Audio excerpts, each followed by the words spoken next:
people will come up and they have some other pendant or they have a shungite crystal or something, and they go, well, is mine any good? Does it work? And the real easy answer to that is like, well, can you feel it? Do you feel anything from it?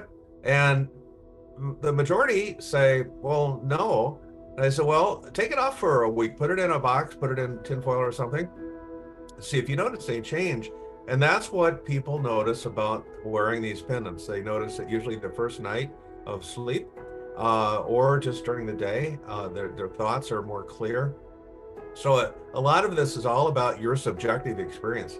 Does it work? Can you feel it? Well, let's hope so. And can your plants feel it? And can your pets feel it? Can your livestock feel it? Can your crops feel it?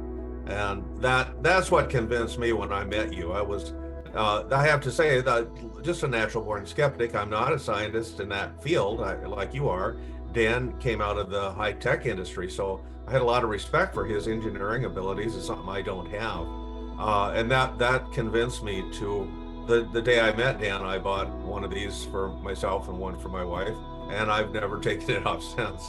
And the one time I did take it off, I was at a meeting showing it to people, and after I was in a kind of a bar restaurant, and there were TVs everywhere, and after I had it off for about 15 minutes, people were playing with it and structuring their drink. It was like, can I have my little thing back? I wanted it back on. I haven't taken it off since. That was a year and a half ago.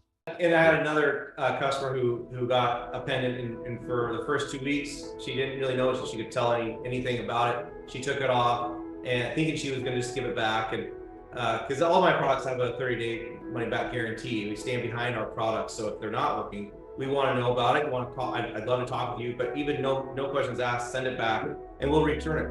We'll return the money. So but she was going to do that, and a couple days later, she just felt like she was just on edge, and she couldn't really figure it out. And all of a sudden, her spouse just says, "Well, you took the necklace off, the pendant. Do you think that might have anything to do with it?" And she thought, "Well, I don't know. Maybe I'll put it back on." And she put it back on, and felt better, but didn't notice a whole lot, really. She even says, like, I don't think I really noticed a big change. So she wore it again for another week or so, and thought, well, then she went out for a dinner and wanted just to take it off, put a different necklace on. She forgot to put it back on, and about 3 days later, she was all anxious again, and that's what convinced her. She said, well, maybe I don't know that I feel it, but I can sure feel it when I don't wear it. And I think there's a spectrum of customers who, that's on one side, they don't really notice it when they're wearing it, but they notice when they don't.